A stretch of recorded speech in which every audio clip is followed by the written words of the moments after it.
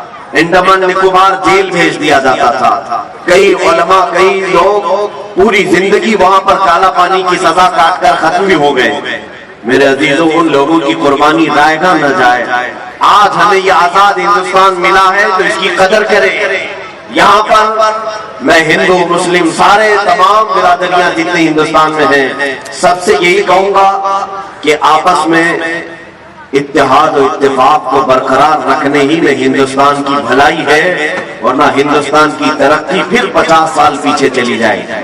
اگر ہم آپس کے فسادات رائٹس کرتے ہیں، آپ کو معلوم نہیں ہے کسی بھی شہر میں اگر فساد ہوتا ہے، رائٹس ہوتے ہیں، وہاں جو تباہی ہوتی ہے اس شہر کو دوبارہ سٹینڈ ہونے کے لیے پھر سے 10-15 سال لگ جاتے ہیں. جتنے گھر ٹوٹے، جتنی بربادیاں ہوئی، دوبارہ صحیح ہونے کے لیے اسے 10-15 سال لگ جاتے ہیں. اسی طرح ہندوستان میں اگر یہ مذہبی طور پر فسادات ہوئے تو اس کا نقصان پورا ملک کو ہوگا. ملک پھر 50 سال پیچھے چلا جائے گا اور پھر اس کو ترقی کرتے کرتے ایک زمانہ چلا جائے گا. اس لیے جو ہندو ہیں وہ بھی سمجھ لیں، جو سکھ ہیں اور عیسائی ہیں جو بھی ہندوستان میں جی رہے ہیں وہ سب سمجھ لیں کہ ہندوستان گنگا جمنی تہذیب کا ایک ملک ہے. یہاں عافیت اور بھلائی اسی بات میں ہے کہ نہ تم انہیں چھیڑو نہ ہم تمہیں چھیڑیں، یا کسی بھی طرح کے یہ بھید بھاؤ کے معاملات نہ ہو. ہندوستان نے جہاں ہم کو اذان پکارنے کی آزادی دی ہے، تمہیں اپنے مندروں میں عبادت کرنے کی بھی آزادی دی ہے. کرسچن کو اپنے ہاں عبادت کرنے کی آزادی ہے، گرودوارے میں اپنے عبادت کرنے کی آزادی ہے. تو میں یہ چاہتا ہوں کہ ہر کمیونٹی والا اپنی آزادی کے ساتھ اپنے مذہب پر عمل کرے، کوئی ایک دوسرے پر فورس نہ کرے. انشاءاللہ العزیز یہ اتحاد ہندوستان کو ایک دن دیکھنا پوری دنیا کا سپر پاور بنا کر کے رکھے گا. سپر پاور ہندوستان بن سکتا ہے صرف ہمارا یہ کمیونل رائٹس جو ہوتے ہیں، مذہبی فسادات یہ ختم ہو جائیں اور ہم ایسے لوگوں کے خلاف لڑتے رہیں گے، اخیر تک لڑتے رہیں گے جو ہندوستان کی کرسی کو خراب کریں گے. ان سے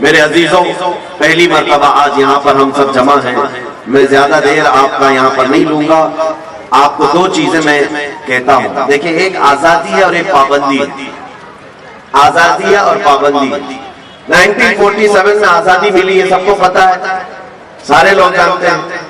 لیکن ساتھ ہی میں 1950 کو یہی ہماری ڈیموکریسی جب ترتیب پا گئی، جمہوریت، اور اس کے لا بنائے گئے، تو قانون بنا کر ہمیں دیا گیا، تو قانون پر عمل کرنے کی پابندی لگائی گئی. تو آپ کے دماغ میں ایک سوال آتا ہوگا، 1947 میں آزاد کر دیا اور پھر 1950 میں 1950 میں پھر قانون میں پابند کر دیا، پھر یہ کیسی آزادی؟ میں یہاں بتانا چاہوں گا کہ آزادی کا مطلب کیا ہے وہ بھی سمجھ لیں آپ. آزادی کا مطلب یہ ہے کہ انسانی اقدار کے ساتھ، انسانی اصول کے ساتھ جینا اور دوسرے کی آزادی کو خراب نہ کرنا، یہ صحیح معنوں میں آزادی ہے. آزادی کا مطلب یہ بھی نہیں ہے کہ کوئی ننگا پھرتا رہے اور دوسرے کو تکلیف دے. وہ آزادی تو جنگلوں کی آزادی ہے، جانوروں کی آزادی ہے. میرے عزیزو، آزادی کا مطلب یہ ہے کہ تمہیں ایک جو سمویدھان دیا گیا ہے وہ ڈسپلن مینٹین کر کے جو چلے گا وہی سب سے بہترین آزادی ہے. قانون کے خلاف جو بھی کرتا ہے، ہمارے آقا صلی اللہ تعالیٰ علیہ وسلم نے بھی ہمیں اصول عطا کیے، فرامین عطا کیے، اور یہ بھی فرمایا من غشنا فلیس منا، جس نے ہمیں دھوکہ دیا وہ ہماری امت میں سے نہیں ہے. اس لیے دھوکہ دینا، رشوت دینا، یہ تمام چیزیں جو قانون کے ساتھ آج ہو رہی ہیں، ان سب سے آج ہمیں مکتی چاہیے، آزادی چاہیے. ہم یہ سوچتے ہیں کہ 500,000 دے کر کے قانون توڑ دیں گے، ایسا کبھی نہیں کرنا چاہیے. قانون کے رکھوالے بھی ایسا نہ کریں، ہندوستان کا کوئی شہری بھی ایسا نہ کرے. اس لیے کہ 500,000 دے کر کے اگر آپ نے قانون توڑ دیا تو گویا کہ آپ نے ہندوستان کے سمویدھان کے ساتھ کھلواڑ کیا ہے. آگے آنے والی نسلیں پھر ڈسپلن کبھی مینٹین نہیں کر پائیں گی. اس لیے ہر ایک کو رشوت کے خلاف بھی کھڑا ہونا ہے، کرپشن کے خلاف بھی کھڑا ہونا ہے، کیونکہ کرپشن کے خلاف کھڑا ہونا ہی ہمارے ہندوستان کے سمویدھان کی حفاظت کے لیے کھڑا ہونا ہے. بس میں انہی باتوں کے ساتھ آج میں فخر کے ساتھ یہ کہتا ہوں، پہلی مرتبہ ہم گراؤنڈ میں جمع ہوئے ہیں، پہلی مرتبہ یہ ہمارا یہ کارکرم، یہ جو پروگرام ہوا ہے. بہرحال ہمیں سیکھنا بہت کچھ ہے، ہم بچے ہیں اور بہت ساری چیزیں ابھی ہمیں سیکھنی باقی ہیں. ڈپارٹمنٹ کا بھی میں شکر گزار ہوں کہ انہوں نے پرمیشن دیا، بی ایم سی والوں نے اور دیگر یہاں پر منتظمین نے. خاص طور پر آج میں آپ کو ایک بات بتا دوں، مدینہ جامع مسجد کی آواز پر آج پاک سائٹ اور گھاٹ کوپر کے قریب کی جتنی تنظیمیں تھیں، کمیٹیاں تھیں، الحمدللہ وہ سب یہاں پر آج حاضر ہو چکی. ایک جھنڈے کے تلے ہم سب جمع ہوئے ہیں. مجھے امید ہے کہ پھر یہ جھنڈے تلے جب بھی آواز اٹھائی جائے گی ہم سب ایک جگہ جمع ہو جائیں گے. جمع ہوں گے نا انشاءاللہ. یہاں پر میں سارے کمیٹیوں کے نام پڑھ نہیں پاؤں گا. الامان فاؤنڈیشن کی طرف سے ہے، رہبر کمیٹی کی طرف سے ہے. آپ اپنے بینر اوپر اٹھائیں تو پتہ چلے گا. شاداب ایجوکیشن ویلفیئر سوسائٹی یہاں پر ہے، فیضان مصطفیٰ ویلفیئر سوسائٹی، سہایتا سوشل کمیٹی، پنکے شاہ درگاہ مسجد ٹرسٹ، مدینہ عیدگاہ کمیٹی،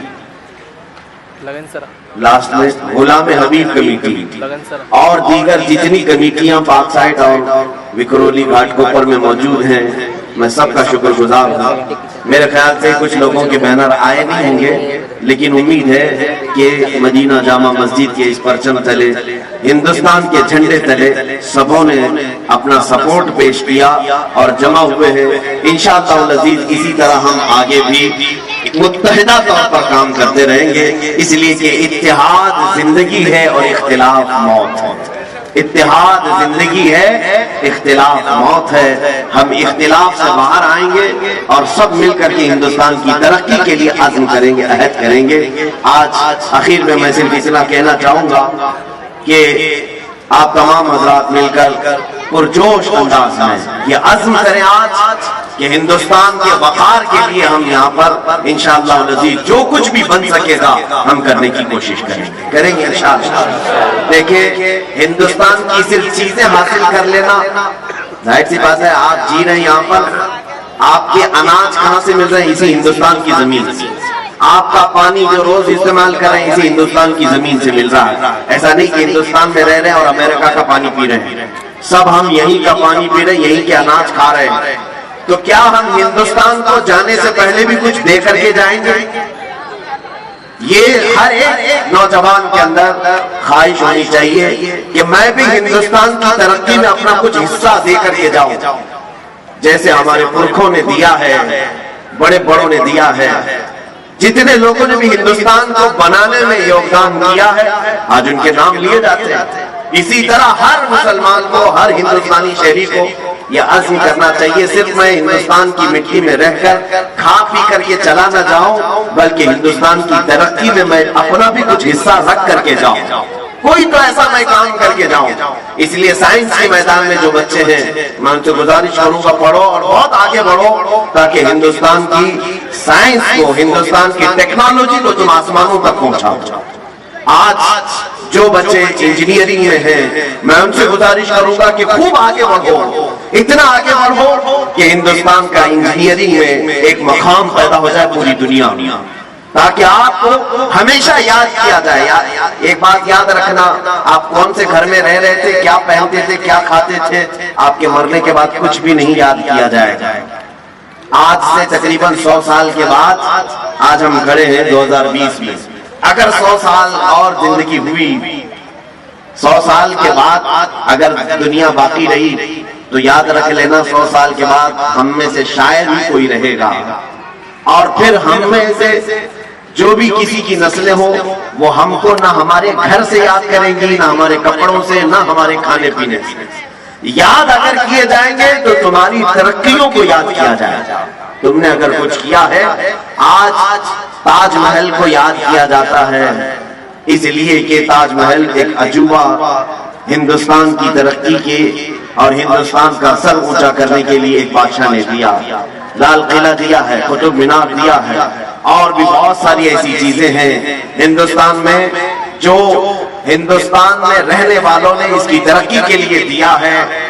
اسی طرح سے میں گزارش کروں گا ہر فیلڈ میں جو بھی ہے وہ ہندوستان کی ترقی کے لیے اپنا کچھ حصہ ضرور دے کر کے جائے. ظاہر سی بات ہے آج یہ بات یاد کی جائے گی.